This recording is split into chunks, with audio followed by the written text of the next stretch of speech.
What's up, guys? Welcome back to the channel and new people as well.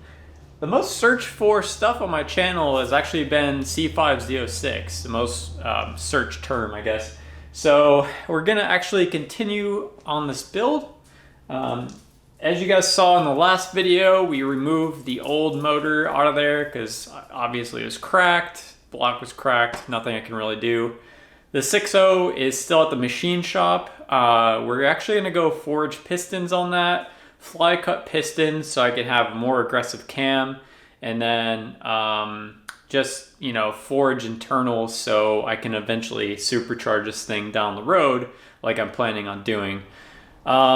Today we are gonna focus on some cooling system aspects. So we're gonna install an external oil cooler. And then I'm gonna make some cuts in the front bumper to facilitate some more airflow to that radiator because it's a bottom feed system, and as soon as you introduce a splitter or anything that's gonna obstruct that, I mean you're blocking flow to the radiator. So we're gonna address that today. I'm gonna show you a cool little trick at the end of this video to promote that airflow and get it looking as stock as possible without too many modifications to get more airflow.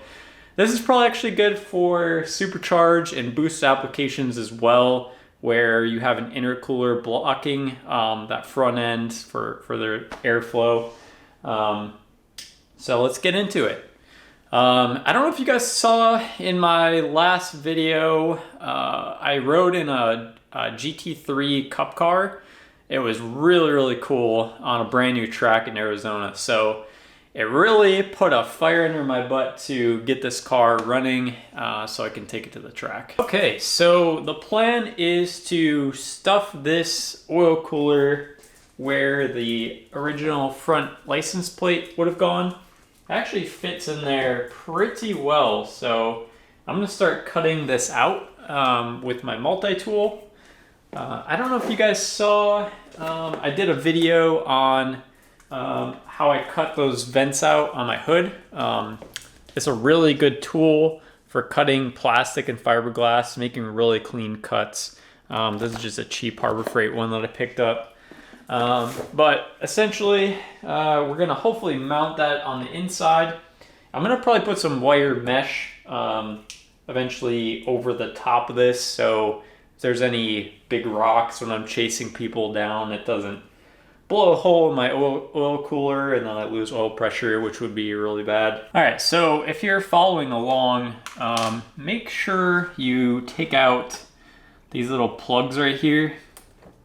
There's some wire harness running behind this that you could potentially cut. So just make sure you take those guys out. We're gonna try and trace along the outside as best we can. I might have to clean it up with a grinder eventually. And then we actually have to cut some of this foam out behind here. There's like a kind of foam support that holds the structure of the bumpers.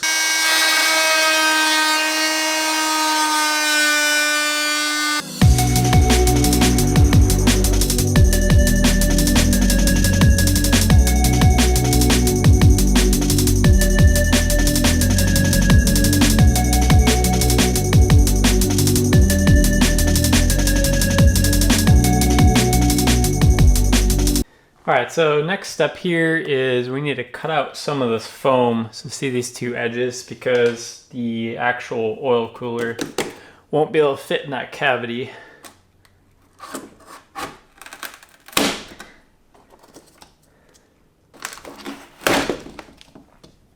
All right, so I think we're looking pretty good.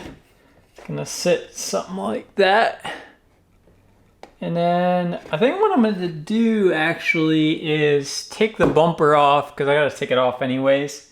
And then I think I'm going to just put some long bolts just straight through that foam piece and just mount this straight to the foam, because it's really not that heavy.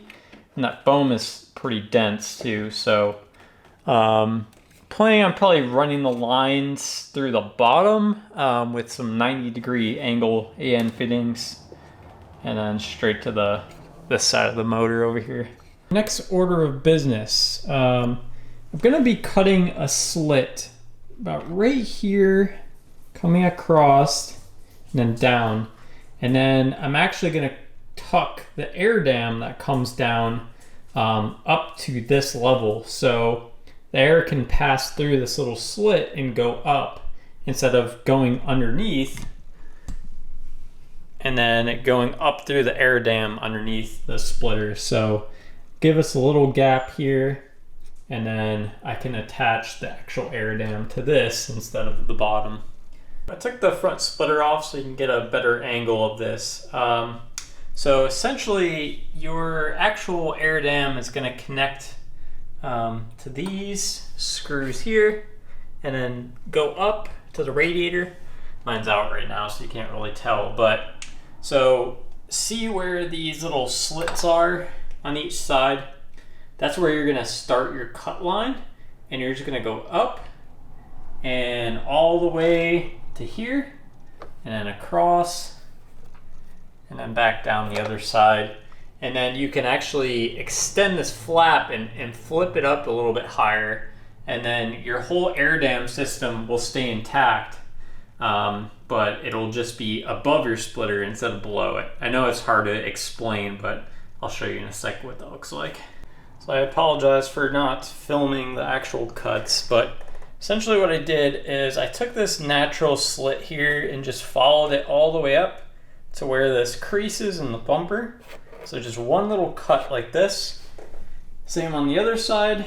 And essentially what you can do is push up this whole middle part, curl it right up, and drill some new holes in the actual air dam itself. And then essentially what it does is, I don't know if you can see this that well, you get a lot more curl and room on the sides. So yeah, I could pull this right up just like that, and you get a nice natural slit right in between that area. So you can actually have an air dam above the splitter itself instead of below it. So it still looks pretty factory. Again, using that oscillating multi-tool, those cuts are pretty straight and clean. And then just get a lot more airflow with that. So I think next I'm gonna take the bumper off and then show you guys how I'm gonna mount the oil cooler. This is not the best mounting solution for now. I just have holes drilled through the foam, and then this just kind of holds it snug at the top. What I'm gonna end up doing is mounting the bottom part to the actual lip of the bumper here. So right here, it's gonna be mounted right on this lip right here. So it should be a little more solid. And I think eventually I'll probably end up doing like a metal bar across the foam just to reinforce it. But these aren't that heavy, so I'm not really too worried about it. And then we got some 90 AN fittings to come off the bottom, and then the oil filler port is on this side, so it's gonna run those hoses, fish them through, and then they'll come out that side. So I think that's gonna do it for today's episode. Hopefully my motor will be back and then we can put it in. The other reason I had to take off the front bumper is we're actually gonna put the motor in through the front this time. I have a longer engine hoist coming that will make it a lot easier than how I took it out the last time. So hopefully we can get that in and it won't be too big of a pain, but yeah, stay tuned for next time.